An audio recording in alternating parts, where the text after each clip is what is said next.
Hello and welcome to our YouTube channel. I'm Amar and you're watching Amar Sir's English classes. Today we are going to read about tense. Without further delay, let's get started. But before start, I would like to appeal to all the new viewers, kindly subscribe my channel to get the latest updates of my videos. तो जो नए viewers आज हमारे इस channel को पहली बार देख रहे हैं, मैं चाहूँगा कि वो इस चैनल को सब्सक्राइब करें ताकि उन्हें मेरे वीडियोस की लेटेस्ट अपडेट्स मिलती रहे। तो चलिए शुरू करते हैं। आज का टॉपिक टेंस, जिसे हिंदी में काल कहते हैं। टेंस की डेफिनेशन को देखें तो tense is defined as the form of verb which gives the relation between time and action. यानी टेंस एक ऐसा फॉर्म ऑफ वर्ब होता है जो समय और एक्शन के संबंध को बताता है। Time is the duration of work and action is the work done. समय जो है वो कार्य की अवधि होता है और एक्शन जो है वो कार्य होता है। टेंस हमें क्या देता है? Tense gives the time when the action is done. यानी कि कार्य कब हुआ इस बारे में हमें जानकारी टेंस देता है। कार्य की स्थिति पूर्ण है, अपूर्ण है, निरंतर है, जारी है, जैसी भी है, तो उस स्थिति को टेंस क्लियर करता है। टेंस के क्लासिफिकेशंस को देखें तो क्लासिफिकेशन ऑफ टेंसेस में टेंस को 3 मुख्य भागों में विभाजित किया जाता है, जो आपने पढ़ रखी हैं, बहुतों को आपको आती भी होंगी कि टेंस के 3 मुख्य प्रकार होते हैं। कौन से? प्रेजेंट, पास्ट और फ्यूचर। प्रेजेंट अर्थात नाउ, अभी। तो प्रेजेंट का अर्थ नाउ से है, मतलब अभी, वर्तमान। पास्ट का अर्थ बीते कल से है, तो इंग्लिश में देन, मतलब बीती बात है, तो देन। और फ्यूचर का अर्थ होता है आने वाले समय से, तो ये हो जाएगा येट टू कम।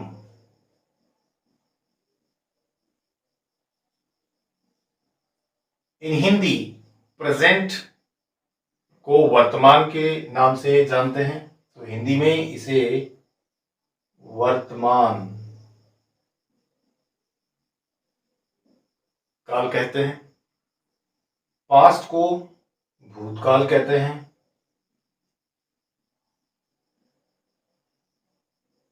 और फ्यूचर को भविष्यकाल।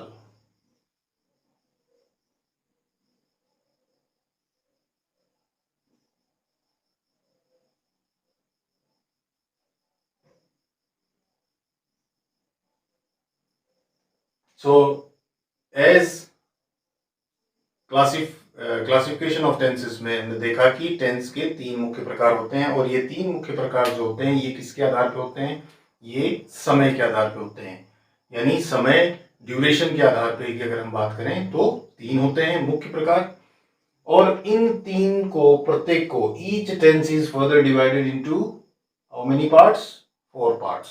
यानी कि 4 भागों में इसे आगे विभाजित किया जाता है, जिससे कि हमें degree of completeness of the action का पता चले। यानी कि कार्य पूरा हुआ है, कार्य अधूरा है, कार्य हो चुका है, कार्य जारी है। इस स्थिति का पता करने के लिए, यानी कि कार्य के हिसाब से, ये 3 प्रत्येक 4 भागों में विभाजित होते हैं। तो पहला कौन सा? इंडेफिनिट, जिसे सिंपल टेंस भी कहते हैं, और इसको हिंदी में समझें तो हिंदी में इसे अनिश्चित काल, अनिश्चित काल भी कहते हैं। कॉन्टिन्यूस यानी लगातार, निरंतर, प्रोग्रेसिव भी इसे कहते हैं इंग्लिश में। और ये क्या हो गया? निरंतर या लगातार।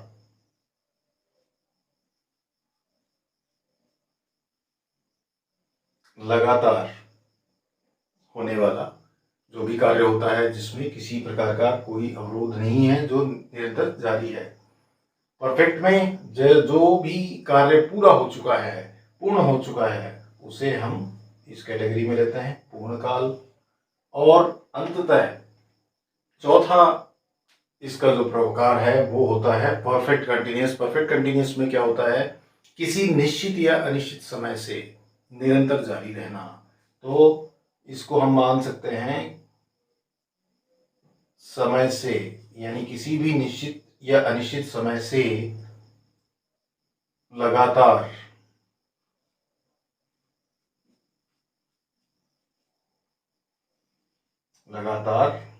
रहना। अब इन तीन टेंसेस को समय के हिसाब से हमने जाना कितने होते हैं, 3, और कंप्लीटनेस ऑफ एक्शन के हिसाब से यानी कार्य के हिसाब से देखें तो कितने, 4। तो मतलब 3 गुणा 4 इज इक्वल टू 12। तो ये 12 कैसे हिसाब से, तो 4 indefinite, continuous, perfect, perfect continuous. समय के हिसाब से 3 प्रमुख प्रकार जो हमने जाने कौन कौन से, प्रेजेंट, पास्ट और फ्यूचर। अब प्रेजेंट के 4 ये होते हैं कौन से, present indefinite first, present continuous second, present perfect third, present perfect continuous fourth. ऐसे ही पास्ट के 4, past indefinite, past continuous, past perfect, past perfect continuous. Future के भी 4, future indefinite, future continuous, future perfect and future perfect continuous. तो कुल मिलाकर के देखें तो ये कितने हो गए, 12 प्रकार हो गए। अब इन 12 प्रकार को तो हम अपने आने वाले एपिसोड्स में विस्तार से पढ़ेंगे। अभी फिलहाल के लिए हम पढ़ने वाले हैं प्रेजेंट इंडेफिनिट टेंस, जो कि टेंस का पहला प्रकार होता है। अब देखिए प्रेजेंट इंडेफिनिट टेंस में कौन सी चीजों को हम कवर करते हैं। इस टेंस के अंदर में जनरली हम उन एक्शंस को लेते हैं जो रिपीटेटिव नेचर के होते हैं या जो लगातार होने वाले एक्शंस होते हैं। किसी भी रीजन से कोई कार्य लगातार हो रहा है, नेचुरली हो रहा है, ठीक है, प्राकृतिक रूप से हो रहा है, हैबिचुअल कोई एक्शन है, हमारे आदतन जो कार्य होते हैं। तो डेफिनेशन को देखें तो आप समझ रहे हैं कि प्रेजेंट इंडेफिनिट टेंस में हम ऐसे एक्शंस को कवर करते हैं जिनके अंदर we use this tense for the actions that are habitual. First one, आदतन जो कार्य होते हैं उनको, नेचुरल यानी प्राकृतिक रूप से जो कार्य हो रहे हैं, स्वतः हो रहे हैं, तो स्वभावतः, या हम यूं कहें कि जो भी कार्य सार्वभौमिक रूप से होए जा रहे हैं या किसी प्रोफेशन को दिखाने के लिए, जनरली इसमें देखिए हैबिट्स को शो करने के लिए, यूनिवर्सैलिटी को शो करने के लिए और प्रोफेशंस को शो करने के लिए इत्यादि को शो करने के लिए ये टेंस का प्रयोग करते हैं। अब इसे यहां पर हमने जाना कि अनिश्चित काल भी कहते हैं। अब अनिश्चित, वर्तमान अनिश्चित काल से तात्पर्य क्या हुआ कि इन एक्शंस में कई बार या अक्सर यह चीज होती है कि अनिश्चितता बनी रहती है।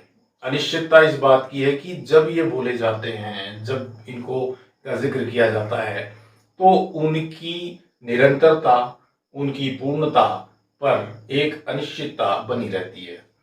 जैसे आप किसी भी उदाहरण को देखेंगे तो यह चीज आपकी स्पष्ट होगी। इस पर उदाहरण से पहले हम जानेंगे कि इसकी संरचना जो होती है उसमें auxiliary verb, auxiliary verb means helping verb, auxiliary verbs में का क्या रूल है। तो देखिए ऑक्सिलरी वर्ब जिसे हम हेल्पिंग वर्ब के नाम से भी जानते हैं, तो इसके अंतर्गत इसमें जो हेल्पिंग वर्ब, ऑक्सिलरी वर्ब जो हम यूज करते हैं वो कौन सी होती है, डू या फिर डज। ठीक, पहली बात, we will not use helping verb in affirmative sentences. Affirmative sentences मतलब सकारात्मक वाक्यों में हेल्पिंग वर्ब का यूज नहीं होगा। But it will be used in negative, interrogative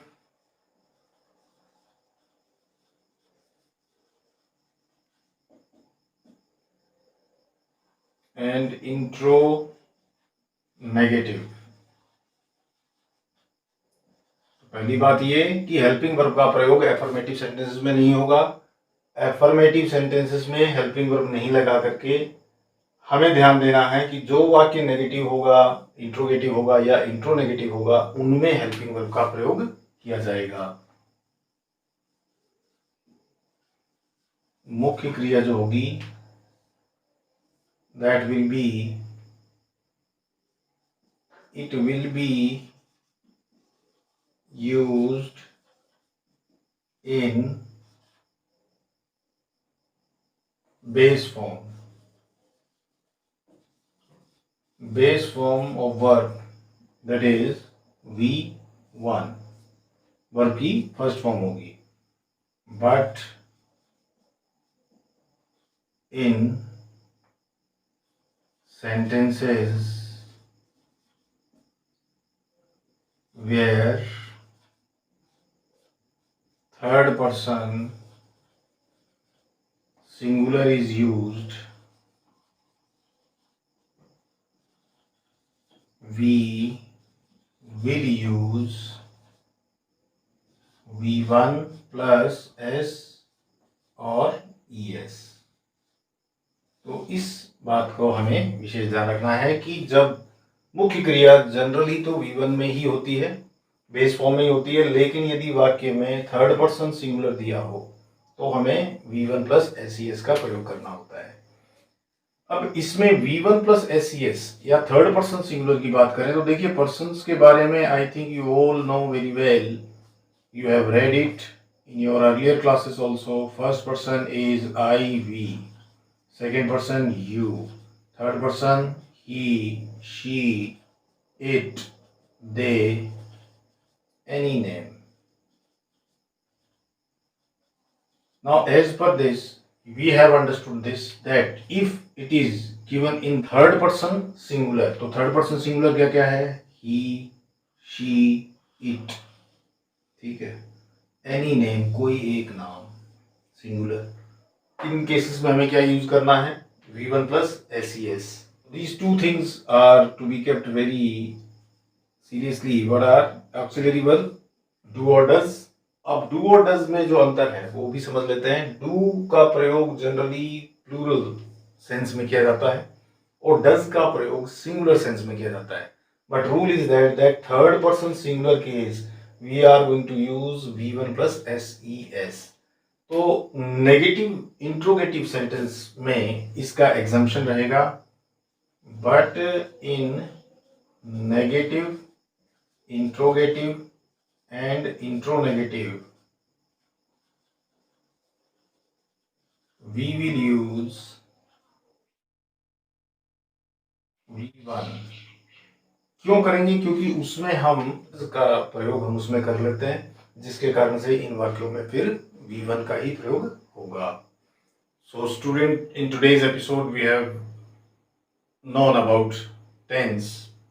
We have seen how it is classified on the basis of time and action, and we have initially known about present simple. In my next video we'll see the other rules and regulations of present simple. Till then, goodbye, see you, Jai Hind, Jai Bharat.